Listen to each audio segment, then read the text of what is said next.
Dubai crypto. It's like those two words together just scream future.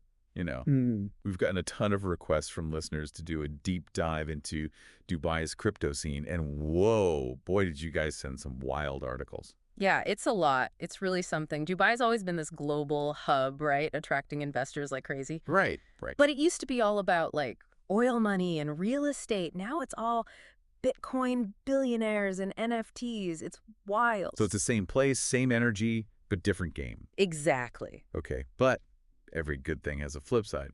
What's the catch here? Well, that same energy that brings in the big investors, the ones looking for the next big thing, Right. it also attracts, well, it attracts the scammers and the con artists too. So we're talking full-on crypto crime. Oh, yeah, big time.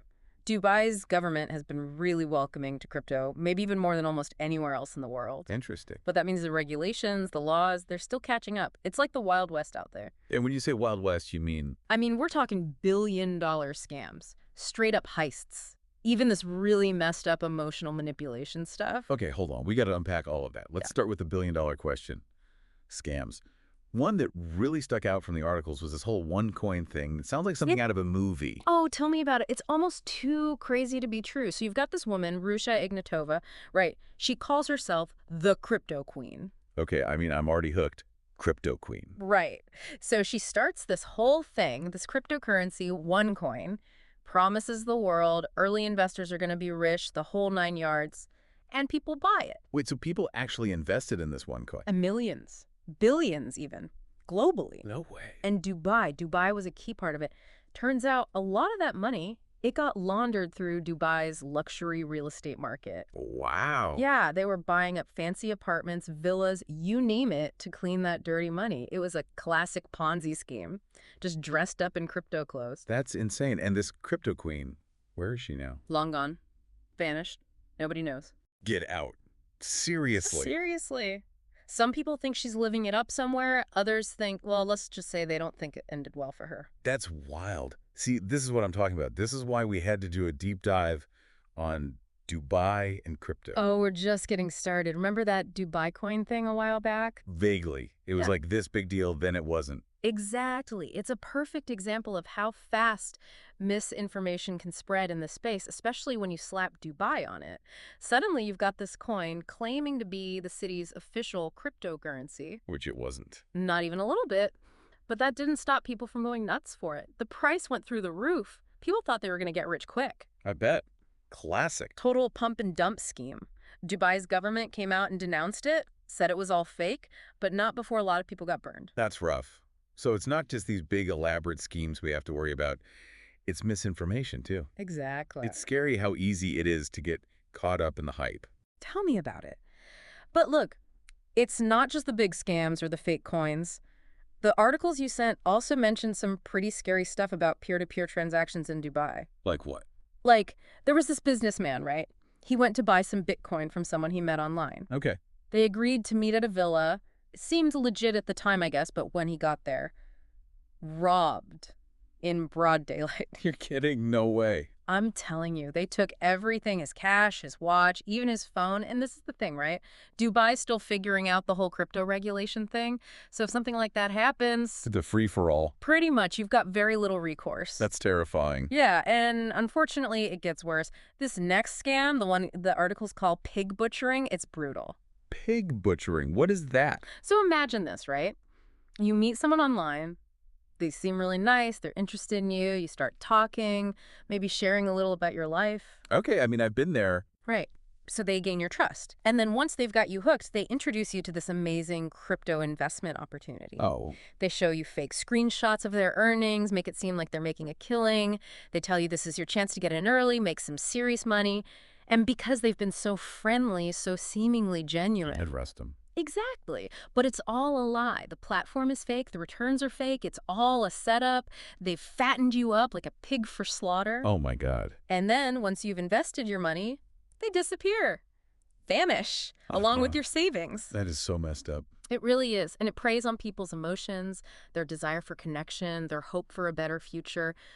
Man, we're not even halfway through this deep dive, and I'm ready to swear off crypto entirely. It's like a minefield out there. Yeah. Okay, I need to take a breath after that. So how do we not become another cautionary tale in the Dubai crypto saga.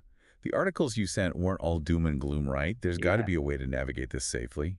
You're right, it's not all bad news. Think of it like, okay, imagine you're exploring a new city. Okay, I like where you're going with this. You wouldn't just wander down dark alleys, right? You'd stick to the well-lit streets, maybe consult a map. Exactly. Right. So what's our map for the Dubai crypto scene?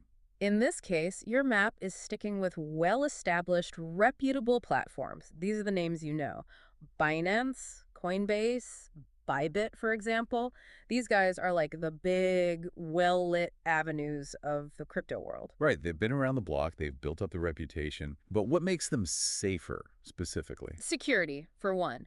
They've got the resources to invest in top-notch security measures that most of us can barely even understand. Like what? Give me the rundown. Multi-factor authentication, for example. Like having 2 locks on your door instead of 1. Okay, makes sense. What else? Cold storage is another big one. Cold storage. Is that like keeping your Bitcoin in the fridge or something? Yeah. Huh.